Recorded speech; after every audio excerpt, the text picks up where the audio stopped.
and they're in critical condition. We have information that the suspect prior to the incident was involved in a domestic disturbance, which was just minutes prior, and the suspect left that scene just prior to our arrival to that domestic disturbance.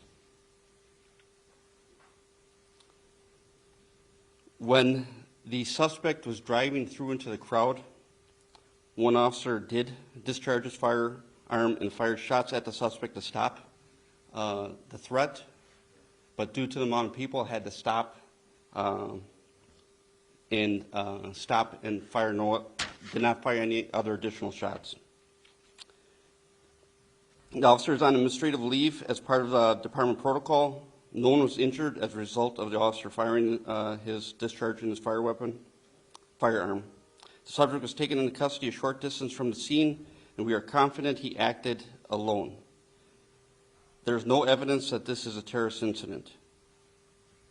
Due to the wind yesterday, there was a power outage downtown Waukesha to further complicate our emergency response. I want to identify the victims that we know of at this time. And I say this with great sorrow. Virginia Sorensen, 79-year-old female. Leanna Owens, 71-year-old female. Tamara Durand, 52-year-old female. Jane Kulich, 52-year-old female. Wilhelm Hospital, 81-year-old male. The suspect involved in this tragic incident is identified as Darrell E. Brooks, male, 39 years of age, who is a resident of the city of Milwaukee. At this time, the Waukesha Police Department is referring 5 counts of first-degree intentional homicide with additional charges based on the investigation, but those will come in time. There are many roads in the downtown area were closed as investigators worked through the crime scene. Those roads have since been opened. I'll say this, minutes after the incident occurred, I responded to the scene, and what I saw out of chaos and tragedy was heroes. First responders and the community coming together and working together on triaging victims, the fire department working in partnership with the fire department, getting these victims to the hospital. Fire department transported multiple victims. Chief Howard will talk about that. Officers picked up victims and put them in a squad and rushed them to the hospital, and citizens also picked up victims and rushed them to the hospital. There's also off-duty law enforcement, fire, and EMS personnel that were attending this event who immediately got involved and took part in saving lives. I want to thank our community partners.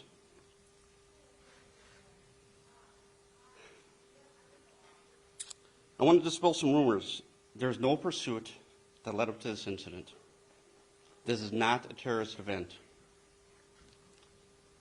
I want to thank our first responder partners. It is a long list, and I apologize, we apologize if I forgot anyone. Waukesha Fire Department. No words can express the partnership that we have with the Waukesha Fire Department, how we work together as one in this incident. Mavis Mutual Aid Box Alarm System, Chief Howard will talk about that. The Suburban Mutual Aid Response Team, which we call SMART, responded, which it includes a dozen local law enforcement agencies, FBI, ATF, the state Division of Criminal Investigations, School District of Waukesha, the Milwaukee Police Department Fusion Center, the Wisconsin State Crime Lab, Wisconsin State Patrol. After this press conference, we'll provide a link on our website for any questions regarding witness information. If there's any additional video that a citizen might have, they can look at this link.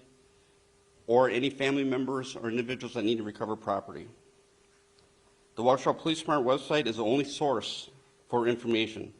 Do not release information from any other source as it has not been vetted and could lead to false information. Thank you. Chief Howard. Thank you, Dan. Before I get started, on behalf of the men and women of the Waukesha Fire Department, I'd like to say our prayers go out to the families in the whole community that was affected by yesterday's tragedy. The City of Waukesha Fire Department responded to a mass casualty incident yesterday afternoon. All 26 on-duty personnel responded to the incident from 5 stations. Our closest downtown station was within sight of the parade route. Our units started to spontaneously respond based on radio traffic and dispatch information. We immediately activated our mass casualty protocol and utilized the MABUS, which is our mutual aid system, box alarm system, to the second level to provide us with additional resources to treat the victims. We received resources from 12 area fire departments. We were also aided greatly by off-duty firefighters and EMS personnel, medical personnel, and just civilian bystanders. They greatly assisted us with our initial treatment and triage of patients. Patients were transported to 6 area hospitals with fire department EMS transporting 22 patients. Law enforcement personnel, bystanders, also transported additional personnel or additional victims to the hospital. At this time, we believe that 48 people were treated at local hospitals, although this number might increase based on information being gathered. Like Chief Thompson, I also had an opportunity, did respond to the incident. I got there just a little bit after the chief did, and based on my observations, very, very overwhelmed by the response of the community to this tragedy. People banded together to do the best they could to deal with this incident. Last night, going out and visiting the fire stations and the people that responded, overwhelmingly, our personnel expressed their sincere thanks for everyone who stepped up and assisted with the treatment of the citizens that were injured. Again, our hearts go out to the families and the victims of this senseless tragedy, and we appreciate all the assistance and support that's been offered to the City of Waukesha Fire Department. Mayor Sean Riley. Thank you. Last night we experienced a senseless tragedy. Many of us were participants in the parade and witnessed these horrific actions. We are all trying to process what we experienced. Our police, firefighters, partners, and so many others sprang into action immediately last night to help the people that were injured. For those of you who do not live in Waukesha, you need to know that Waukesha is a community that helps their neighbors. Waukesha is a community that takes pride in its identity and has a wonderful spirit. Waukesha looks after each other. Waukesha enjoys its celebrations, and the entire community joins in those celebrations. We are a close community. Waukesha is a community where many of its residents have lived for generations.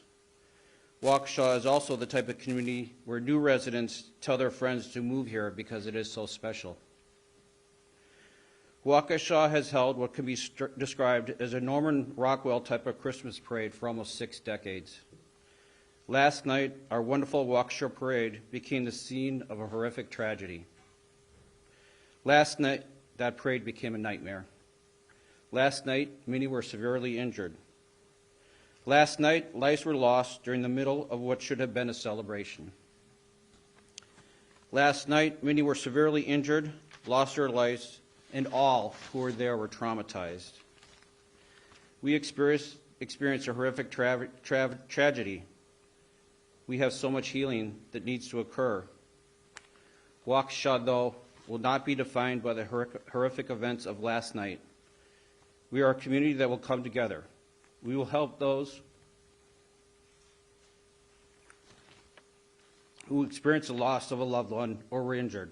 We will work together to bring healing. The healing needs to begin now. With that in mind, I share the following. A prayer vigil will be held tonight at 5 p.m. at Cutler Park.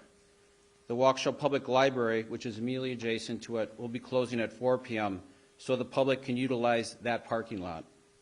The downtown South Street parking ramp, which is also immediately near it, will also be open for free parking. We know that members of the community want to help out and help the victims. The Waukesha County Community Foundation and United Way of Greater Milwaukee and Waukesha County have joined together to create the United for Waukesha Community Fund. This fund will support the needs of the families impacted, and there will be a website on our page that will tell you how to access that fund. Many people witnessed traumatic events last evening. If you need to talk to someone, you can call or text 800-985-5990 to be connected to a trained caring counselor, and they are available 24/7. That number will also be on our website. Please only call 911 for true emergencies. There will be a resource center set up at Carroll University for all victims from 2 to 6 p.m.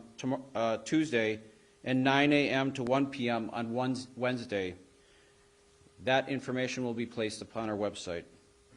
The District Attorney Victim Assistance Program is also available to provide assistance, and an email for that service will be shared on social media. Our community needs to heal from physical injury and emotional trauma and what was taken from us by this senseless act. What we do today in the days ahead is what will define us as a city, and I know we will come together and help Waukesha heal. Thank you. Dr. Jim Siebert. Good afternoon, everyone. I'm deeply saddened by yesterday's events and the tremendous impact they are having on both our school community and the larger Waukesha community. I want to begin by thanking our partners at the city and the police and fire departments for their leadership and partnership. We are focused on our kids, our staff, and our families, and making resources available to them. We stand with our community and are one of the resources for support as we navigate this tragic event. The School District of Waukesha is providing internal assistance as well as resources outside of the district to support kids, staff, and families. Should families need guidance on how to address trauma with your children, please do not hesitate to reach out to the student services staff at your child's school. We are actively dispatching additional support to our schools for staff and students. Your school administration and student services team can connect you with our crisis counseling staff in a very timely manner. School psychologists, social workers, school counselors, and community mental health providers are available and trained to support children and families in crisis today and into the future. I also want to thank our surrounding school districts, Waukesha County, our local healthcare partners, the Department of Public Instruction, and the Governor's Office for their support of the School District of Waukesha during this time. We also provided meals today from noon to 1 p.m. across the district, and we will do the same tomorrow at the following sites via their main entrance: Butler, Horning, and Les Paul Middle Schools, as well as North, South, and West High Schools. I'm announcing at this time that the School District of Waukesha will again be closed for classes on Tuesday, November 23rd. Our counseling and lunch services will be available to students and staff again tomorrow. The district will resume classes after the Thanksgiving holiday per our school calendar on Monday, November 29th. We ask that you respect the privacy of our students, staff, and families, and that you do not try to interview students, staff, or families at our school sites. Further information and any additional updates will continue to be available on our district website, and I am deeply sorry that we are here today, and we look forward to healing both as a school community and a larger Waukesha community. Alan Johnson. Good afternoon. I am Vice President of Critical Care and Specialty Services for Pro Healthcare. In my role, I work closely with our emergency departments, our critical care units, and our mass casualty incident command process. I'd like to start by expressing my sympathies and those of everyone at Pro Healthcare for the victims and their families. This was truly a tragedy for our entire community. I'd like to thank all of the first responders and the others who came together to do what was required last night. All involved did outstanding work. Among the 48 victims of the parade tragedy who were transported to area hospitals, 29 arrived at Waukesha Memorial Hospital. The hospital is just blocks away from the parade route, and victims started arriving very quickly after the incident. In fact, many of Pro Healthcare's staff were attending the parade, witnessed this tragedy, and provided immediate first aid to victims. There were many children among the victims brought to Waukesha Memorial. After initial assessment, stabilization, and treatment, we transferred 11 of those to Children's of Wisconsin. 4 victims were admitted to Waukesha Memorial. They are all currently stable, and many of them will likely discharge from the hospital today. Those patients admitted included both children and adults. 12 people were treated in our emergency department and released. 1 patient presented to us and left without being seen. Sadly, one of the victims who was brought to Waukesha Memorial was pronounced dead on arrival. In addition to those who were on duty at Waukesha Memorial last night, many others rushed to the hospital to help. They included nearly every one of our emergency department physicians, countless surgeons, anesthesiologists, hospitalists, and nurses.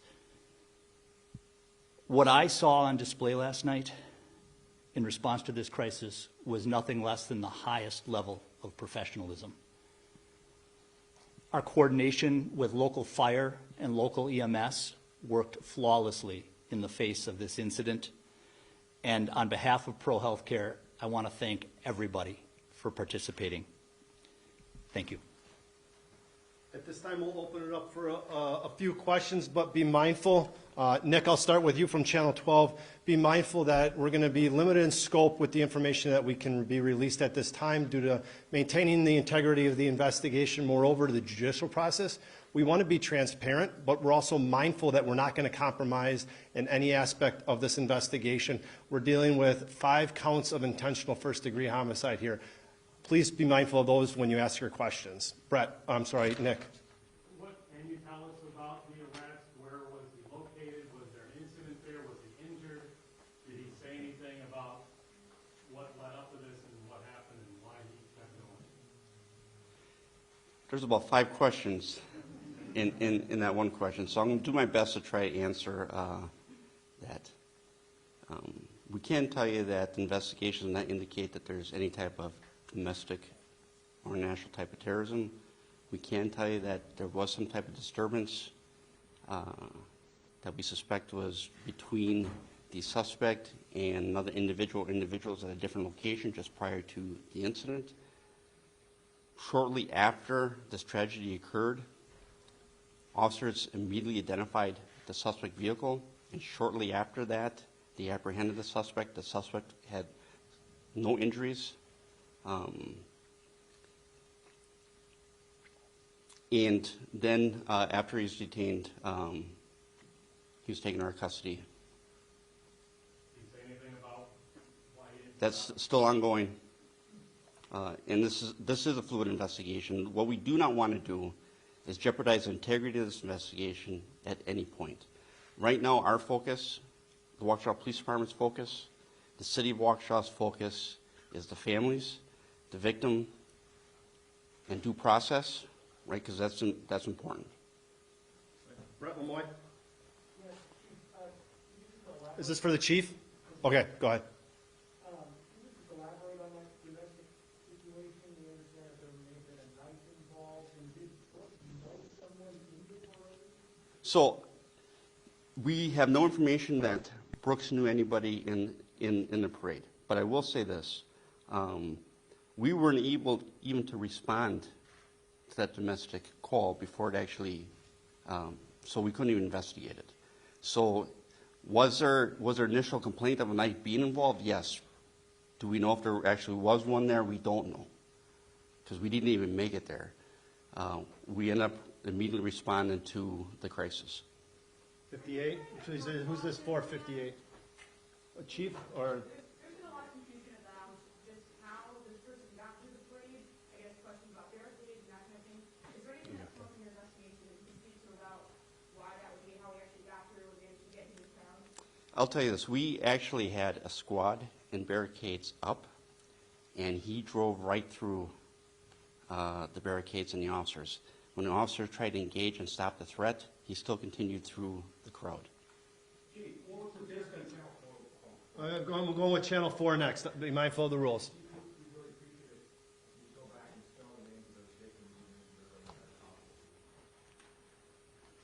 Give me a moment. All right. While we're waiting at 4, I will come back to Nikki from the Freeman. Go ahead. Who is this for?